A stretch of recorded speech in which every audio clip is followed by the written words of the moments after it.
There are some of us who get really excited at Jimmy Anderson's reverse sweep. And yes, I may be the most excited. On TalkSport, we started having contests where people pick which ball he might reverse. And on Twitter, me and other people can be really annoying about it. But I promise I'm far more annoying about Jimmy Anderson's reverse sweeps in real life. I don't think we even put the reverse sweep in the proper context of what it is. It is an absolutely batshit crazy cricket shot. It's like that shot in tennis where when they get a lob over the head, they run back and hit the ball through their legs. Except we actually need to play this shot in cricket. We're not just doing it for the cameras like those tennis players are. The reverse sweep was the first shot in cricket that is entirely premeditated. The sweep can be premeditated a little bit.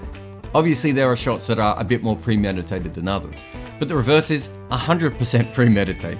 Unless you're facing some really old slow duffer in a club match, you have to prepare for this ball beforehand. And then once you're in position, you have to commit. Having one shot that was premeditated has actually led to a bunch of really fascinating innovations in batting, like ramps and scoops. Batting is fascinating and more bizarre because of these kinds of shots. In fact, all of this went really crazy in a T20 match in South Africa recently when right-handed batsman Kaya Zondo was facing left-arm finger spinner Siya Mahima. Up until that point, Mahima had been bowling so that Zondo was hitting to the longer mid-wicket boundary. So Zondo just changed how he stood to become a left-hander, which of course is more of a switch hit than a reverse, but they're all related. The premeditation is there. And a shot like that really challenges the bowler and their fields. In this case, Mahima decided to change what he was bowling, and he decided to bowl medium pace seam up. And then Zondo went to slog it on the leg side before laying it off to the offside. Normal cricket shots don't change the batting and bowling styles in one delivery. And while this game might have shown just how far and how crazy the situation has got, the reverse sweep has been causing this kind of havoc for a very long time. It's probably now worth mentioning William Yardley and Walter Reed. Yardley was an ambidextrous cricketer who tried two switch hits of some kind in 1870 for Kent against Surrey. Apparently he almost killed the poor silly point, although he had warned him he was about to do this. Apparently Walter Reed of Surrey also had some kind of switch hit. If those shots were real then, they didn't actually catch on. It's possible that Duleep Singhji, nephew of Ranji, played something that may have been one. The main inventors though are really thought to be the Muhammad brothers. Both Hanif and Mushtaq have been credited at various times, and they played this shot in the 1960s. At that time it was really just about moving the field around, hitting the ball where fielders aren't, and upsetting the rhythm and the field of the bowling side. Of course, as Mike Gatting learned in the 1987 World Cup final, and Rory Burns found out just a couple of weeks ago, people still feel there is a proper time and a place for the shot. Generally that time is in white ball cricket, played by a proper batsman up the order. But I enjoy a reverse sweep the most in test when there's actually a little bit of game theory in play by the batsman. It's a real disruptive shot. And while I enjoy when batsmen do it, I prefer it a lot more when a specific tail-ender does it. And Jimmy Anderson isn't just a tail-ender, is he? He's the person who has faced more balls at number 11 than any other human being in test match cricket. And he's never been particularly good with the bat. He's been, at times, hard to get out. And I was there when he made 80 odd, which was weird.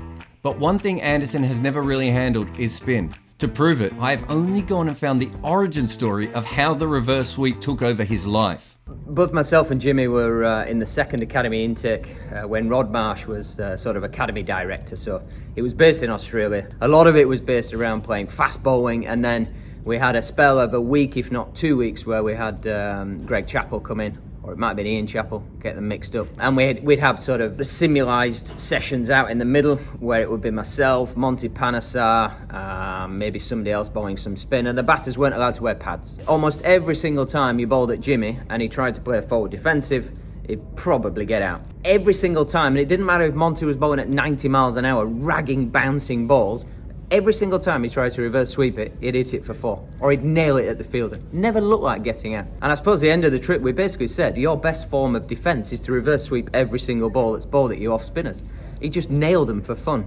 To the extent we played a first-class game against each other at the start of the following season, I think. Right away, I had 2 men behind square, and his first 2 shots were reverse sweeps. Remember, that was almost 20 years ago. But Anderson's actually upped his reverse rate. The last few years he's gone crazy. He's gone from an occasional user of cricket's backwards shot to a compulsive reverse sweeper. And then he plays it so much it's just unreal. Think about this stat on the screen for a minute. I mean, he doesn't just face spinners. In fact, he's faced spin bowlers less than 50% of the time. Yet his most productive shot is one that he can only play from spin bowlers. And part of that reason is because he's almost entirely given up scoring from seam bowlers. These things happen when people get older. They struggle with the bat. When Brad Hogg started his career, he was batting at number 6 for a very strong Western Australian team. He's made scores in the 70s in Test cricket and ODI cricket, and yet by the end of his career, he was often batting at number 11. And when I asked someone in the Australian team in 2012 why he wasn't further up the order, they said, "'Cause he's fucking old." Generally, as you get older, it's not your play against spin that generally starts to struggle. It's the quicker bowlers, it's the reflexes, it's picking up the ball. And it certainly appears that Jimmy Anderson has had those problems. So seam bowling was the thing that Jimmy Anderson was actually the best at, and he doesn't really have that anymore. And if you look at Jimmy Anderson's record, he's pretty much stopped scoring against seam bowling almost altogether. And he was never particularly going that fast. But he hasn't dropped his rate at all against spinners, and that's almost all down to the genius reverse sweeps that he plays. But the great thing is, because of his age and his stature in the game, Jimmy Anderson's now just thinking, why don't I just play it whenever I want to? Who's going to tell Jimmy Bloody Anderson and his 600 test wickets that he can't reverse sweep first ball? He's faced Mitchell Johnson and Dale Steyn. He survived the broken fucking arm. He's bowled himself into the ground so many times for England and helped them get to number 1 in the world. If he wants to reverse sweep every ball he faces, who are we to stop him? And think of all the things that have happened in cricket to evolve the skill of batting to this point. The first player to play the forward defence. W.G. Grace going forward and back depending on where the ball was pitched. Ranji playing the leg glance through a training exercise. Trumper taking the ball from outside off stump to the onside whenever he wanted to. The Muhammad brothers and their reverse sweep, and everything that white ball cricket and specifically T20 cricket have done to sort of put batting in a blender. And what do we end up with? Only the perfect evolution. A 40-year-old number 11 seamer who thinks the reverse sweep is the only way he can score in test match cricket. It's beautiful.